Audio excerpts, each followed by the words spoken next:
Hello everyone. So how are you all? I hope you all will be very good. In the same good way all of you people will be studying. तो आज की इस video में मैं आपके लिए लेकर आ चुका हूँ, यहाँ पे आप देख सकते हैं जो कि दिया हुआ है यहाँ पे annual examination 2024 BA first year economics paper second आपके लिए मैं लेकर आ चुका हूँ जो कि इंडियन इकोनॉमी पर आधारित है। तो चलिए शुरू करते हैं टाइम की बर्बादी ना करते हुए, और ये आपके लिए बहुत ही मोस्टली इंपॉर्टेंट है, तो आप इसकी तैयारी बहुत अच्छे से करेंगे भाई, वीडियो अंत तक जरूर देखेंगे।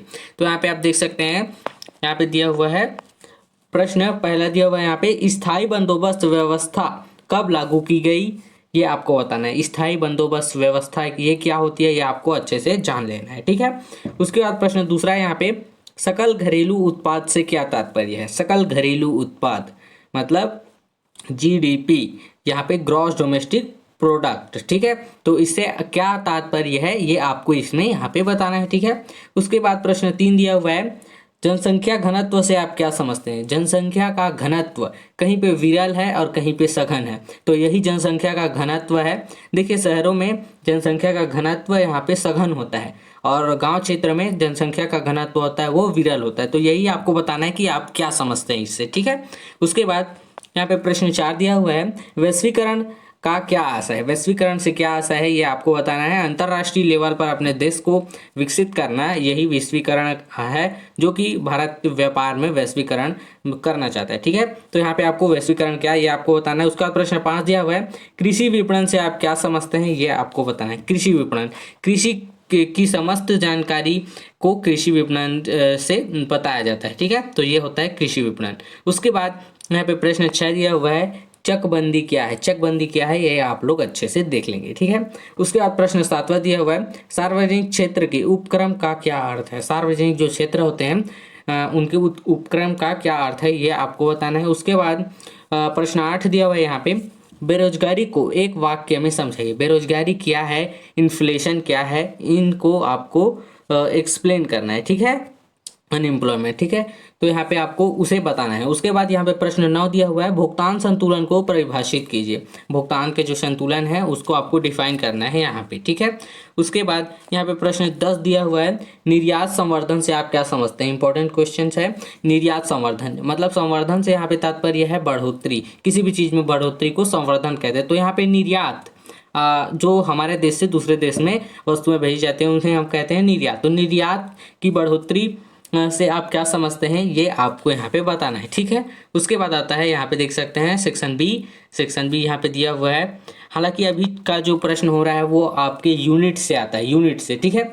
तो और ये प्रश्न पत्र भी आपके यूनिट से ही है, लेकिन इसमें यूनिट नहीं बताया गया है क्योंकि यहाँ पे आपको सभी प्रश्नों को तैयार करना है, ये बहुत ही इंपॉर्टेंट है, इसलिए यहाँ पे यूनिट नहीं बताया गया कि कौन से यूनिट से कौन सा प्रश्न है, इसलिए इन सभी को आपको तैयार करना है, ठीक है भाई। और ये आप नहीं रुकेंगे कि ये हम लोग नहीं करेंगे, ऐसे करके नहीं करना है, ठीक है। इसकी तैयारी आप अच्छे से कर लेंगे।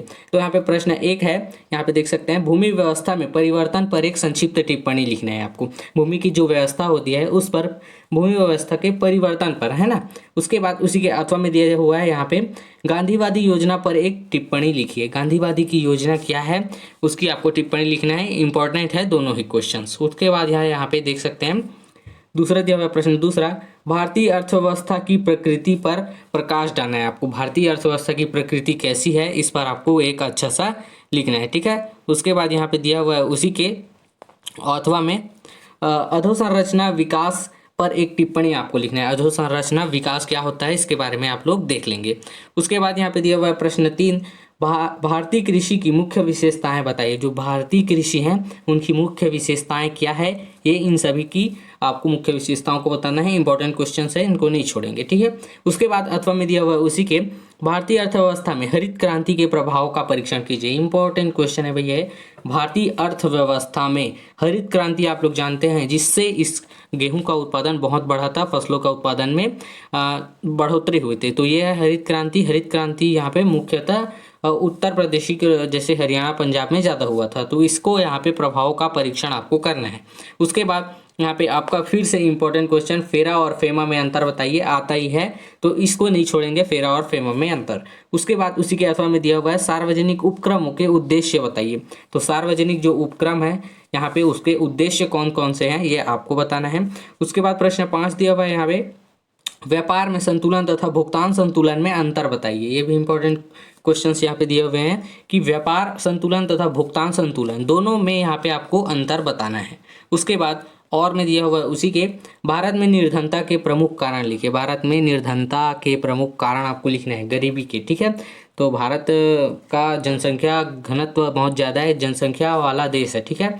1 अरब 40 करोड़ की जनसंख्या यहाँ पे है लगभग। तो यहाँ पे उसके बारे में आपको कुछ पॉइंट्स उठाने हैं, कुछ उदाहरण भी उठाने हैं इसको समझाने के लिए, ठीक है, कारण को बताने के लिए। उसके बाद आता है यहाँ पे सेक्शन सी। सेक्शन सी से यहाँ पे आप देख सकते हैं प्रश्न 1 दिया हुआ है, बाजार अर्थव्यवस्था क्या है। भारत में बाजार अर्थव्यवस्था के विकास के कारणों की विस्तृत विवेचना यहाँ पे आपको करनी है। बाजार की अर्थव्यवस्था क्या है पहला ये बताना है, और भारत में बाजार अर्थव्यवस्था के विकास के कारण कौन कौन से हैं इसकी विस्तृत बहुत अच्छे से आपको बहुत लंबे लिखना है यहाँ पे, ठीक है। उसके बाद और में दिया हुआ उसी के, स्वतंत्रता के समय भारतीय अर्थव्यवस्था पर निर्भर अर्थव्यवस्था थी, ठीक है।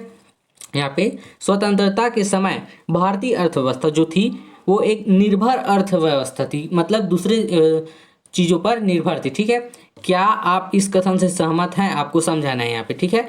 उसके बाद यहाँ पे प्रश्न दूसरा दिया हुआ है, भारत में जनसंख्या वृद्धि के कारणों की विवेचना कीजिए। भारत में जो जनसंख्या वृद्धि हो रही है उसके क्या कारण है ये आपको यहाँ पे लिखना है। उसके बाद साथ ही भारत में आर्थिक विकास पर जनसंख्या वृद्धि के प्रभाव को समझाइए। जो आर्थिक विकास हो रहा है उनका जनसंख्या वृद्धि पर क्या प्रभाव पड़ रहा है, इन सभी चीज़ों को आपको इसके अंदर लिखना है, ठीक है।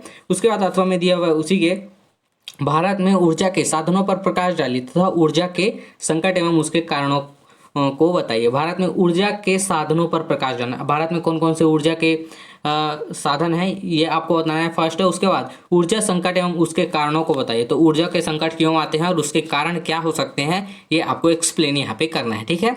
उसके बाद यहाँ पे प्रश्न 3 दिया हुआ है, भारत में निम्न कृषि उत्पादकता के कारणों का वर्णन कीजिए। निम्न कृषि उत्पादकता मतलब कम, निम्न मतलब कम, ठीक है। तो निम्न कृषि उत्पादन जो होता है उसके कारण कौन कौन से हैं ये आपको यहाँ पे बताना है। उसके बाद और में दिया उसी के, भारत में कृषि विपणन व्यवस्था के दोषों की व्याख्या कीजिए। जो दोष हैं उनमें जो कमियां हैं उनकी व्याख्या आपको करनी है भारत में कृषि विपणन की व्यवस्था की, ठीक है। उसके बाद यहाँ पे प्रश्न 4 दिया हुआ है, भारत में औद्योगिक पिछड़ेपन के कारण उसे दूर करने के उपायों की विवेचना कीजिए। जो भारत में औद्योगिक पिछड़ेपन है, जो उद्योग का विकास ज़्यादा नहीं हुआ है, यहाँ पे दूसरे देशों में टेक्नोलॉजी का बहुत विकास हो चुका है, यहाँ पे भारत में कम हुआ है, ठीक है। तो उनके कारण कौन कौन से हैं और उसे दूर करने के उपाय कौन कौन से हैं ये आपको यहाँ पे बताना है, ठीक है। उसके बाद यहाँ पे उदाहरण भी देख सकते हैं आप। उसके बाद और में दिया हुआ उसी के, लघु उद्योग का आशय स्पष्ट करना है आपको। लघु उद्योग मतलब जैसे कि घरों में होता है, ठीक है, स्मॉल इंडस्ट्रीज। तो यहाँ पे आपको ये आपको बताना है, ठीक है। तो लघु उद्योग का आशय स्पष्ट करना है। आधुनिक भारतीय अर्थव्यवस्था में लघु एवं कुटीर उद्योगों का महत्व एवं समस्याओं प्रकाश डालना है। जो आधुनिक भारत है यहाँ पे अभी जो चल रहा है वर्तमान में अर्थव्यवस्था के लघु एवं कुटीर उद्योग, लघु मतलब स्मॉल इंडस्ट्रीज और कुटीर मतलब होम इंडस्ट्री, मतलब घर में जो सामान बनते हैं उन्हें कुटीर इंडस्ट्रीज के यहाँ पे कहते हैं, ठीक है। तो यहाँ पे आपको कुटीर उद्योग आप आसपास में देखते होंगे, घरों में कुछ महिलाएं की समूह है काम करती हैं यहाँ पे, ठीक है। तो उसको कुटीर उद्योगों कह सकते हैं हम लोग। तो उसका महत्व एवं उनकी समस्याएं कौन कौन सी हैं इस पर आपको प्रकाश डालना है। उसके बाद प्रश्न 5 यहाँ पे दिया हुआ है, निर्यात वृद्धि के लिए प्रयासों की व्याख्या कीजिए तथा इससे अधिक प्रभावी बनाने के लिए सुझाव दीजिए। जो निर्यात वृद्धि है मैंने आपको यहाँ पे बताया था, निर्यात संवर्धन यही निर्यात वृद्धि है, ठीक है। के लिए सरकारी प्रयास, जो सरकारी प्रयास किए जा रहे हैं उनकी व्याख्या आपको करनी है। जैसे कि कुछ योजनाओं द्वारा कोई चीज़ों द्वारा सरकार के प्रयासों से यहाँ पे किया जा रहा है तथा इसके अधिक प्रभावी बनाने के लिए सुझाव दिए। इसको अधिक प्रभावी अधिक बढ़ावा देने के लिए आपको सुझाव भी देने हैं यहाँ पे, ठीक है कुछ। उसके बाद आपका और में दिया हुआ है लास्ट क्वेश्चन यहाँ पे देख सकते हैं, आय की असमानता से आप क्या समझते हैं। भारत में आय की असमानता के कारण और उन्हें दूर करने के उपाय बताइए। तो आय की असमानता जैसे भारत में है, किसी का इनकम ज़्यादा है, किसी का कम है, किसी का 10,000 है तो किसी का लाख रुपए है। तो यहाँ पे भारत में आय की असमानता के कारण भी बताने हैं, उन्हें दूर करने के उपाय भी यहाँ पे आपको बताने हैं भाई। तो ये रहा भाई आपका BA फर्स्ट ईयर इकोनॉमिक्स का पेपर। आई होप ये पूरा वीडियो आप लोगों के लिए यूज़फुल रहा होगा। यूज़फुल रहा तो अपने दोस्तों को भी शेयर करें। साथ ही अगर आप हमारे चैनल में नए हैं जो इसी तरह की यूज़फुल वीडियो पाने के लिए सब्सक्राइब करें। तो मिलते हैं जी को यूज़फुल वीडियो के साथ में, तब तक के लिए थैंक यू।